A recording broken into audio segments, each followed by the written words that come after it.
पढ़ेंगे ऐतिहासिक स्रोत। पहला है बीती हुई योग की घटनाओं के संबंध में जानकारी देने वाले स्रोत को कहा जाता है ऐतिहासिक स्रोत। सरकार निम्नलिखित में से कौन सा कथन सही है? पहला, साहित्यिक स्रोत की तुलना में पुरातात्विक स्रोत अधिक प्रामाणिक होते हैं। तीसरा, किसी वेद में प्राचीन वैदिक योग की संस्कृति के बारे में सूचना दी गई है, ऋग्वेद में। चौथा, निम्नलिखित में से कौन सा ग्रंथ श्रुति ग्रंथ का अंग नहीं माना जाता? पुराण।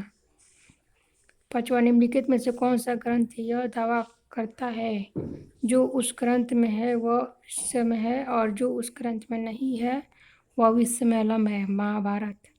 छठा, त्रिपिटक धर्म ग्रंथ है बौद्ध का। जातक किसका ग्रंथ है? बुद्ध का। किसका ग्रंथ है? बौद्ध का। आठवां, मिलिंद मिलिंद के प्रश्न। राजा मिलिंद और किसी बौद्ध भिक्षु के मध्य संवाद के रूप में है नागसेन। नौवां, निम्नलिखित में से किसी तुलना में मैकियावेली के प्रिंस से की जा सकती है? कौटिल्य का अर्थशास्त्र। 10वां, कौटिल्य के अर्थशास्त्र में किसी पहलू पर प्रकाश डाला गया है? राजनीति पर। 11वां, कल्हण की पुस्तक का नाम क्या है? राजतरंगिणी। 12वां, अष्टाध्यायी किसके द्वारा लिखी गई है? प्राणी। 13वां, महाभाष्य के रचनाकार का नाम है पतंजलि। 14वां, कालिदास के द्वारा रचित महाविकाग्नि मित्र नाटक का नायक था अग्निमित्र। क्या था? अग्निमित्र। 15, हर्षचरित्र किसके द्वारा लिखी गई थी? ब्राह्मण के द्वारा। 16, विक्रम चरित्र के रचनाकार का नाम है बिल्हण। 17वां, चंद्रबदाई के द्वारा रचित ग्रंथ का नाम है पृथ्वीराज रासो। 18वां, निम्न में से कौन सिकंदर के साथ भारत आने वाला इतिहासकार नहीं था? हेरोडोटस। 19वां, निम्नलिखित में से किस विदेशी यात्री ने भारत का दौरा सबसे पहले किया था? मेगास्थनीज। 11वां, मेगास्थनीज की पुस्तक का नाम क्या है? इंडिका।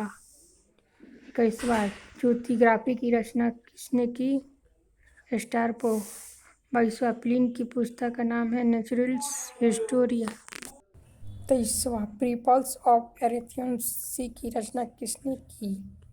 स्ट्रैबो ने। 24वां, फरहान कहाँ का निवासी था? बर्मा। 25वां, फरहान किसके शासनकाल में भारत आया था? चंद्रगुप्त। 26वां, हर्षवर्धन के समय में कौन सी चीनी यात्री भारत आया था? हेनत्सांग। 37वां, 9वीं सदी में भारत आए अरब यात्री सुलेमान ने किस साम्राज्य का रुरमा कहकर संबोधित किया? पाल। और 28वां, अल्बर्नी किसके शासनकाल में इतिहासकार था? मोहम्मद गजनवी। 29वां, यात्री डबन बतूता कहाँ से आया था? मोरक्को। 30वां, दक्षिण अफ्रीकी यात्री डबन बतूता किसके शासनकाल में भारत आया था? मोहम्मद बिन तुगलक। 31वां, फारस के सुल्तान मिर्जा शाहरुख के राजदूत अब्दुल राज़ाक चतुर्थ 43 से 44 ईस्वी ने किस विजयनगर सम्राट के शासनकाल में विजयनगर की यात्रा की? देवराय टू। 32वां, भारतीय पुरातत्व सर्वेक्षण है की स्थापना कब हुई थी?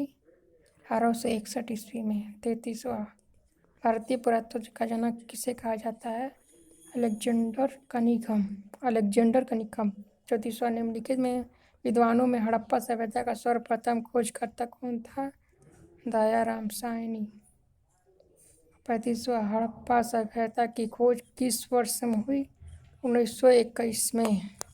36, सिंधु घाटी सभ्यता को खोज निकालने में जिन दो भारतीयों का नाम जुड़ा है ये दयाराम साहनी एवं कृपाल दास R.D. बनर्जी।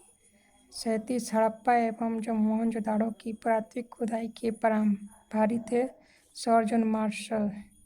38वां, न्यूमिसमेटिक्स क्या है? न्यूमिसमेटिक्स है सिक्कों व धातुओं का अध्ययन। 39वां, एशिया माइनर स्थित बोगाज का महत्व इसलिए है कि वहाँ से जो अभिलेख प्राप्त हुए हैं उनमें 4 वैदिक देवता हैं इंद्र, वरुण, मित्र व नक्षत्र का उल्लेख मिलता है। 40वां अशोक के शिलालेखों को पढ़ने वाला प्रथम अंग्रेज कौन सा था?